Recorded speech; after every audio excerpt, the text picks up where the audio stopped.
আসসালামু আলাইকুম বন্ধুরা, আশা করছি আপনারা সবাই ভালো আছেন আর আল্লাহর রহমতের রহমতে আমরাও খুব ভালো আছি। তো আজকের আমার রেসিপি হচ্ছে পেঁয়াজ কলি আলু দিয়ে ভাজার রেসিপি। এইভাবে যদি পেঁয়াজ কলি আলু দিয়ে ভাজা যায় কিন্তু রুটির সঙ্গে কিন্তু চেটেপুটে সবাই খেয়ে নেবে, কথা দিচ্ছি। তো আজকের রেসিপিটা আপনাদের আশা করছি খুবই ভালো লাগবে। তো প্রথম থেকে শেষ অবধি দেখার জন্য অনুরোধ রইল। তো এখানে পেঁয়াজ কলি 250 গ্রামের মতো নিয়ে এসছে। তো এগুলোকে আমি ভালোভাবে কেটে নিয়েছি আর আলুটা আমি 3টে বড় সাইজের স্লাইস করে কেটে নিয়েছি। তো এবারে জল দিয়ে ভালোভাবে পরিষ্কার করে ধুয়ে নিয়েছি। এবার ভাজার জন্য আমি কড়াইতে পরিমাণ মতো এখানে সরিষার তেল দিয়ে দিলাম। আমি কিন্তু এখানে সরিষার তেল দিয়ে ভাজা করছি। তো এখানে আমি দুটো চারটে পেঁয়াজ নিয়েছি। তো দুটো চারটে আলাদা করে রেখেছি। দুটো পেঁয়াজ আমি আলুতে দেবো আর দুটো পেঁয়াজ কলিতে ভাজা করার জন্য দেব। তো প্রথমে আমি দুটো পেঁয়াজ কুচি রেখেছিলাম, যে পেঁয়াজ কুচিটা সেই কুচিটা আমি দিয়ে দিলাম। দেওয়ার পরে পেঁয়াজটা আমি তেলের সাথে খুব বেশি একটু লাল করে নেব। এবারে দুটো কাঁচা লঙ্কা চিড়ে দিয়ে দিলাম। আপনারা কিন্তু ঝালটা কম বেশি বাড়িয়ে কমে নিতে পারেন। তো পেঁয়াজটা হালকা লাল হয়ে আসার পরে আমি যে আলু কেটে রেখেছিলাম 3টে, সেই আলুগুলো দিয়ে দিলাম। আলুগুলো দেখতে পাচ্ছেন সাইজগুলো কেমনভাবে কেটেছি, খুব একটা বেশি পাতলা করিনি আর খুব একটা বেশি মোটাও করিনি, মিডিয়াম সাইজের করেছি।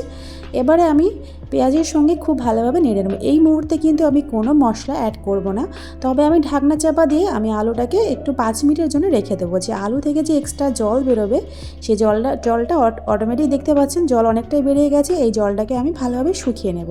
তো অলরেডি শুকানো হয়ে গেছে। এবার আমি কিছুটা গুঁড়ো মশলা অ্যাড করব। এখানে হাফ টিস্পুনের মতো এখানে হলুদ গুঁড়ো দিয়ে দিলাম আর এখানে স্বাদ মতো লবণ দিয়ে দিলাম। দেওয়ার পরে ভালোভাবে নেড়ে চেড়ে নেওয়ার পরে একটু ঝাল লঙ্কা গুঁড়ো 1 চামচের মতো এখানে অ্যাড করেছি। এটা কিন্তু ঝাল লঙ্কা গুঁড়ো বন্ধুরা, এখানে কিন্তু কাশ্মীরি লঙ্কা অ্যাড করিনি। আপনারা চাইলে কিন্তু ঝালটা কম বেশি বাড়িয়ে কমে নিতে পারেন।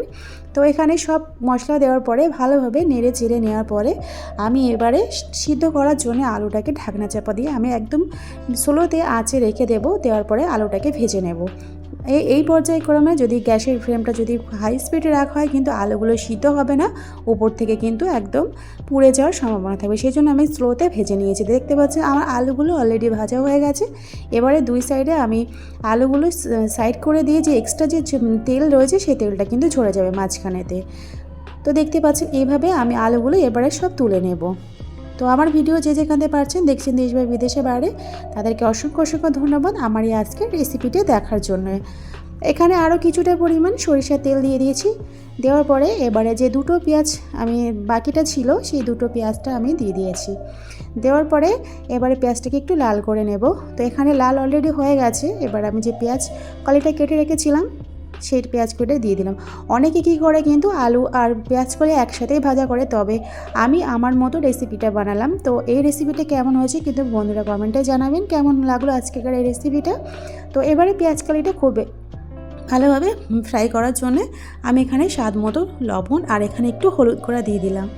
দেওয়ার পরে একটু ঝাল লঙ্কা দেব, কারণ পেঁয়াজ কলিতে একটু ঝাল হলে খেতে কিন্তু খুবই মজা লাগে। তো এখানে ঝাল লঙ্কা গুঁড়ো 1 চামচের মতো অ্যাড করার পরে পেঁয়াজ কলিটাকে খুব ভালোভাবে ভেজে নেব। তো এখানে ঢাকনা চাপা দিয়ে আমি 15 মিনিটের জন্য একদম লো টু মিডিয়ামে আঁচে রেখে দেবো সিদ্ধ হওয়ার জন্যে। তো 15 মিনিট পর ফিরে আসছি বন্ধুরা। তো দেখতে পাচ্ছেন তার মাঝখানে আমি ভালোভাবে নেড়ে দিয়েছি। তো অতটুকুন আমি তখনই স্কিপ করেছিলাম বন্ধু, অত ভিডিও দেখতে গেলে তো তোমাদের সময় নেই অত দেখার, সেই জন্য আমি ওটাকে স্কিপ করেছি। মাঝখানে আমি কিন্তু নেড়ে দিয়েছি বন্ধুরা, নাহলে কিন্তু পেঁয়াজ কালিটা ধরে যাওয়ার সম্ভাবনা থাকবে। তো এখানে পেঁয়াজ কালিটা অলরেডি ভাজা হয়ে গেছে আমার। এবার যে আলুগুলো ভেজে রেখেছিলাম সেই আলুগুলো আমি এবারে পেঁয়াজ কালির সাথে মিক্সড করে নেব। এইভাবে আরও 3 থেকে 4 মিনিট একটু ফ্রাই করে নিলেই আমার রেডি রুটির সঙ্গে গরম গরম পরিবেশন করার জন্যে। তো বন্ধুরা আজকের আমার এই রেসিপিটা কেমন লাগলো? তো সত্যি বন্ধুরা আমরা এইভাবে বানিয়েছিলাম কিন্তু চেটে পুটে সবাই খেয়ে নিয়েছে। আপনারা কিন্তু হলেও একবার বাসায় ট্রাই করে দেখবেন এইভাবে এই প্রসেসে। তো আজকের এই পর্যন্ত বন্ধুরা, লাইক দিও, প্রয়োজনে শেয়ার করো বন্ধুদের কাছে। তো বন্ধুরা সুস্থ থাকবেন, ভালো থাকবেন। আবার অন্য এক রেসিপি নিয়ে আপনাদের সামনে হাজির হব। তো দেখতে পাচ্ছেন কালারটা কত সুন্দর হয়েছে। খোদা হাফেজ।